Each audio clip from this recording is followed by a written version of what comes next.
Welcome to Tiny Garden Habit. We are back. Yes, we are. Because I have been kind of MIA this month in the garden and on YouTube, and well, my life has been pretty much chaotic. But you know, that's how it goes. Life happens. In the meantime, the vegetables grew. It's finally warm outside. In fact, I am taking shelter from this ridiculous amount of heat all of the sudden, and getting some courage to go in the garden and handle all the weeds that have grown.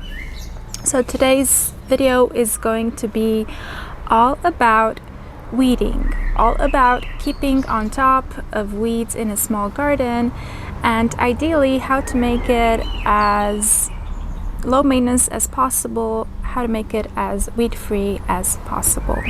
So let's get started. So if you're starting your garden this year for the first time and you have filled your beds with native soil or somehow used native soil in your garden, know that you're probably going to have to deal with a lot of weeds. Now, fortunately, this is my second year, and this is how I know that it gets better. But in order for this to get better is to, one, stay on top of weeding daily. Okay, not daily, because you're not going to be able to do that, but at least 2 or 3 times a week. Select 1 to 2 to 3 raised beds and get a bucket and just start weeding. And you can either pull weeds. Let me show you.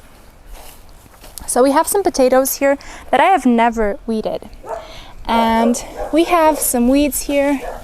You can see this is actually wild spinach. It's edible. It's really easy to pull out. It comes during this time of year around May, but you either pull them, but when they're really tiny, it's really not very productive to keep pulling them.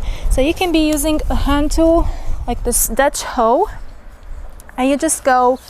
Actually, I'm going to use it as a hand tool because I don't have a lot of space in between my plants, but just get closer. Okay, and you're just going to go like this. See? And that's going to dislodge all the weeds, and they're going to dry. And this works especially well when you have small weeds. The larger weeds you can just pull out.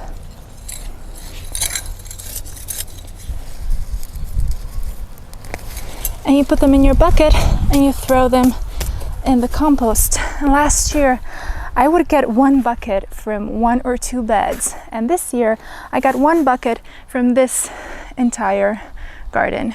And that's pretty amazing because, like I said in the intro, I kind of ignored gardening this month, and this was the month when everything just exploded and started growing.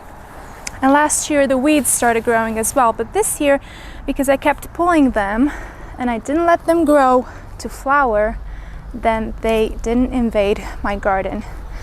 Another thing that you should really know is that by the time weeds go to flower, then it's really already too late, because they're just going to spread their seeds everywhere in the garden, and the following year you're going to have a serious problem.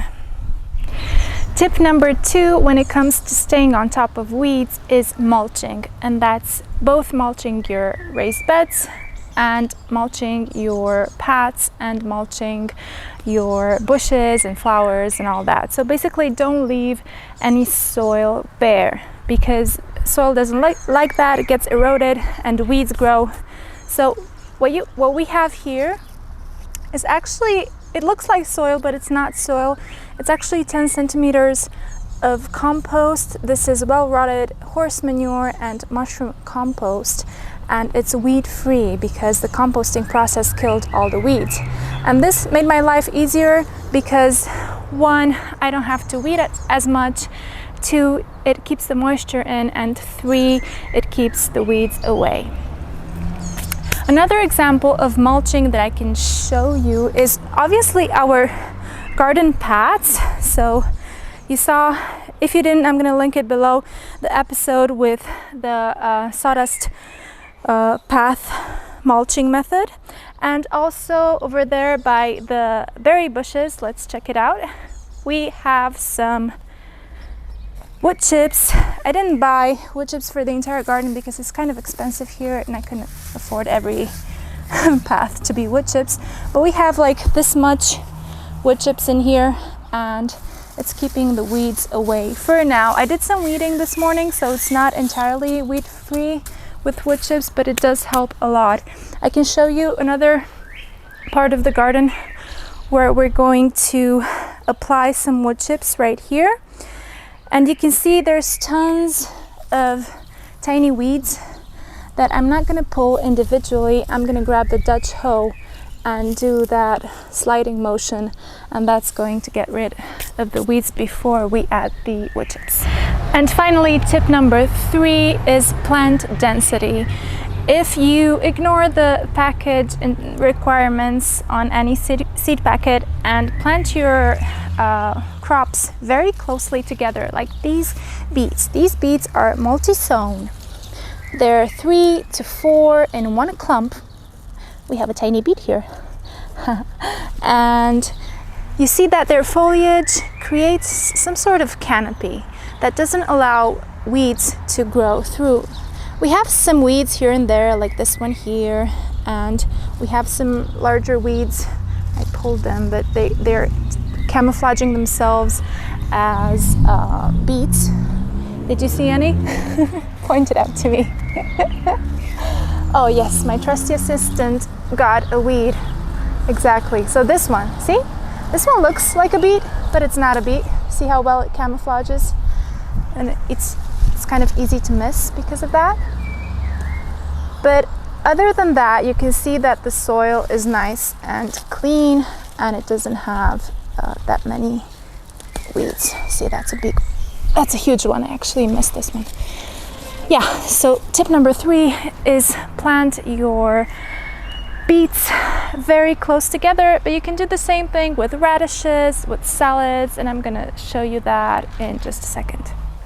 So here's another example of closely planting plants that create large leaves and planting them close together so that they merge together somehow and they shade the ground so that no other weeds can come through. And you can see that here.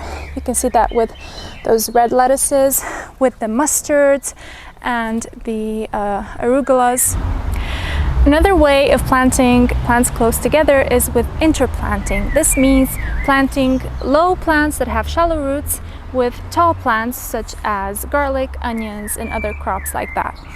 So what I decided to do here with my garlic crop is protect the soil in between the garlic rows with a cover crop of lettuce and radishes and other summer greens that you're going to see here.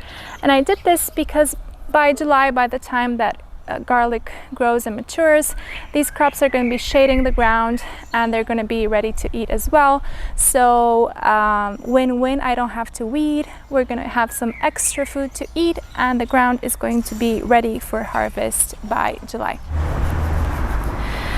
So if you've been following this channel for a little while, and by the way, thank you so much for helping me reach 100 subscribers. That's really awesome.